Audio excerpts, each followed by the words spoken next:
Hello friends, welcome to Simi's Edu Center and this is Simi here.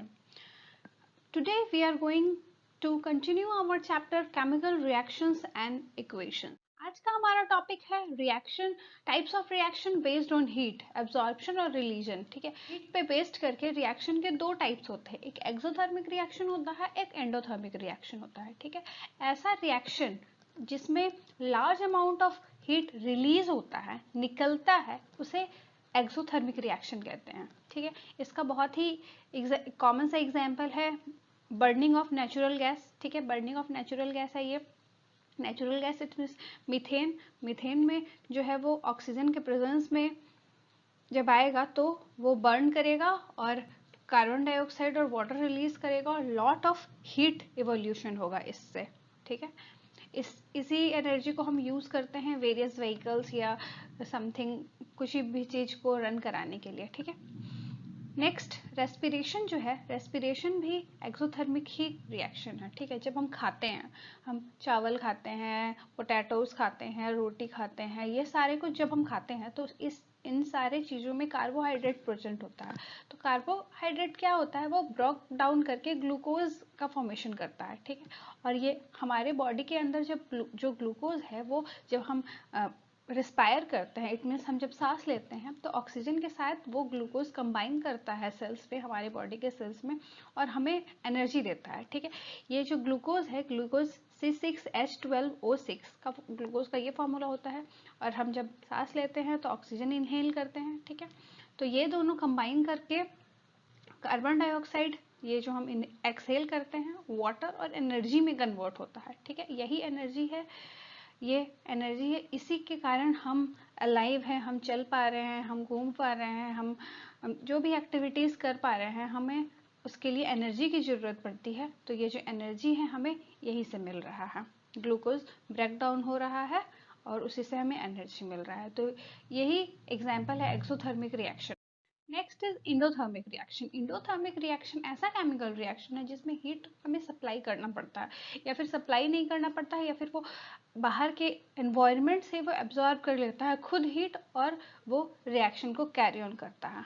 ठीक है, जैसे कि आइस क्यूब जो है वो आसपास के इन्वायरमेंट से, अगर हम आइस क्यूब को फ्रिज से निकाल के बाहर रखते हैं तो आइस क्यूब बाहर के इन्वायरमेंट का हीट एनर्जी को एब्जॉर्ब करता है और वो आइस जो है वो मेल्ट होके वाटर में फॉर्मेशन हो जाता है। तो ये एंडोथर्मिक रिएक्शन का एग्जांपल है, क्योंकि वो एनर्जी एब्जॉर्ब किया फ्रॉम द इन्वायरमेंट। ठीक है, और evaporation of water forming water vapour, water जो है वाटर वेपर का फॉर्मेशन करेगा। जैसे अगर हम वाटर को बॉईल कर रहे हैं तो इवोपरेट हो रहा है वाटर, वाटर वेपर में कन्वर्ट हो रहा है, हम उसमें क्या कर रहे हैं, हीट सप्लाई कर रहे हैं। ठीक है, तो हीट जब सप्लाई कर रहे हैं तो वाटर जो है वो वाटर वेपर में कन्वर्ट हो रहा है। तो ये एग्जाम्पल है एंडोथर्मिक रिएक्शन का। तो दो रिएक्शन हमने देखा, एक्सोथर्मिक एंड इंडोथर्मिक। एक्सोथर्मिक में जो हीट है वो रिलीज होता है और एंडोथर्मिक में हीट को मुझे हमें देना पड़ता है, एब्सॉर्ब करता है वो heat. Next is redox reaction. Redox reaction क्या होता है, सबसे पहले हम देखते हैं कि ऑक्सीडेशन क्या है, रिडक्शन क्या है, ऑक्सीडाइजिंग एजेंट क्या है, ये सब हम देखते हैं पहले। ठीक है, ऑक्सीडेशन कैसा क्या होता है, एक ऐसा सब्सटेंस जो कि गेन करता है ऑक्सीजन या फिर हाइड्रोजन का लॉस करता है, उसे ही ऑक्सीडेशन कहते हैं। जैसे यहाँ पे कॉपर है। ठीक है, कॉपर जब ऑक्सीजन के साथ रिएक्ट किया, ऑक्सीजन का इसमें एडिशन हुआ। ठीक है, तो एडिशन ऑफ ऑक्सीजन को ही ऑक्सीडेशन कहते हैं, या फिर लॉस ऑफ हाइड्रोजन को, रिमूवल ऑफ हाइड्रोजन अगर हो रहा है तो वो ऑक्सीडेशन हो रहा है। ठीक है, जस्ट अपोजिट रिडक्शन है। रिडक्शन क्या है, अगर हाइड्रोजन का गेन हो रहा है, अगर हाइड्रोजन का एडिशन हो रहा है, जैसे CuO और H2 है, तो अगर इसमें CuHO ऑक्सीजन के साथ हाइड्रोजन का जब एडिशन हो गया तो ये हो गया रिडक्शन। ठीक है, और इसमें लॉस ऑफ ऑक्सीजन भी हो गया, कॉपर ऑक्साइड जो है CuO उसके साथ ऑक्सीजन का लॉस भी हो गया, तो ये हो गया रिडक्शन।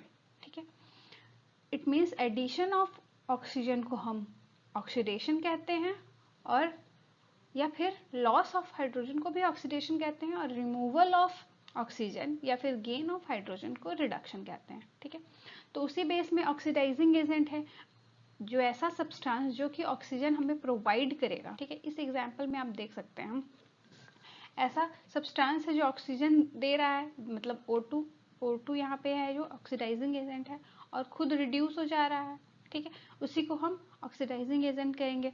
रिड्यूसिंग एजेंट क्या है कि जो हमें हाइड्रोजन दे रहा है, ठीक है, और गेन हो रहा है उसमें ऑक्सीजन का और खुद वो ऑक्सीडाइज हो रहा है, ठीक है, तो इस टाइप का एजेंट को हम रिड्यूसिंग एजेंट बोलेंगे, ठीक है।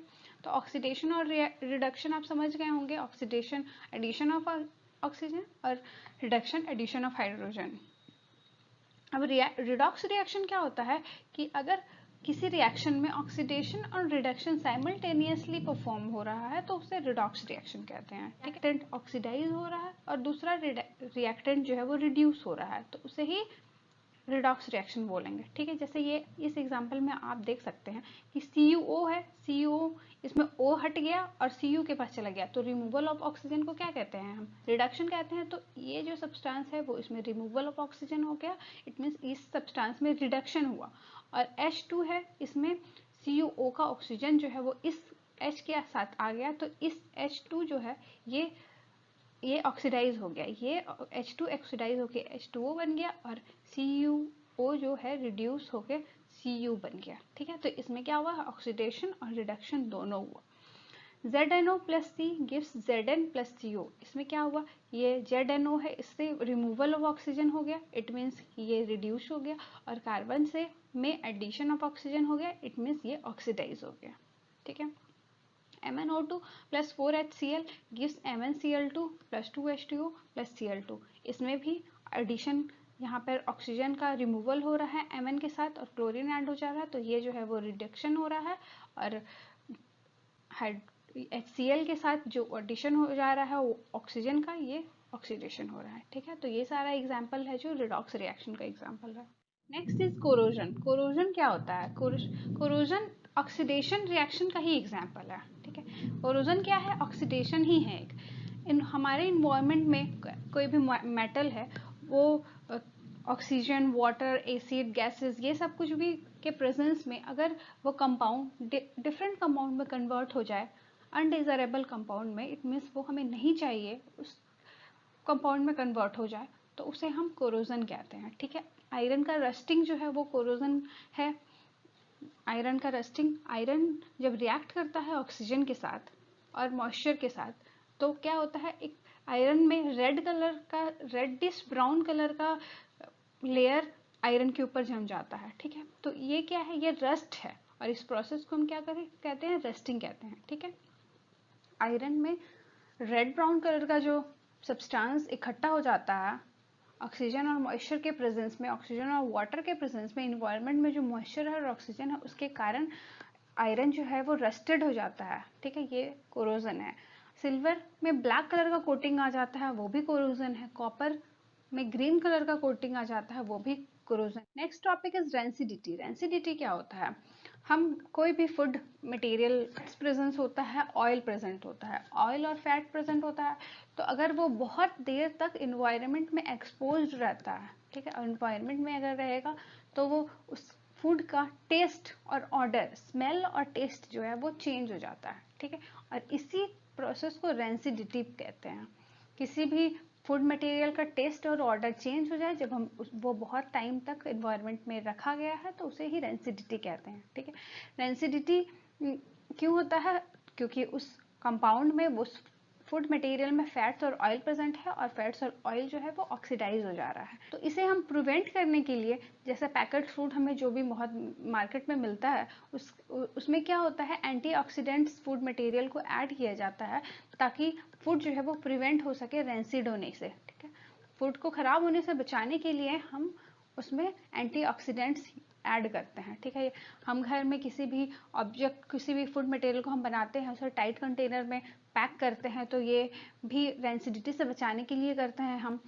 पैकेट चिप्स हम अगर मार्केट से खरीदते हैं तो उसमें आप लोगों ने ऑब्जर्व किया होगा कि बहुत सारा गैसेस फिल होता है, तो गैस, कौन सा गैस फिल होता है, वो नाइट्रोजन गैस फिल होता है ताकि वो रेंसिडिटी से प्रिवेंट कर सके, ऑक्सीडेशन ना हो पाए उस फूड मटेरियल में। Okay, thank you.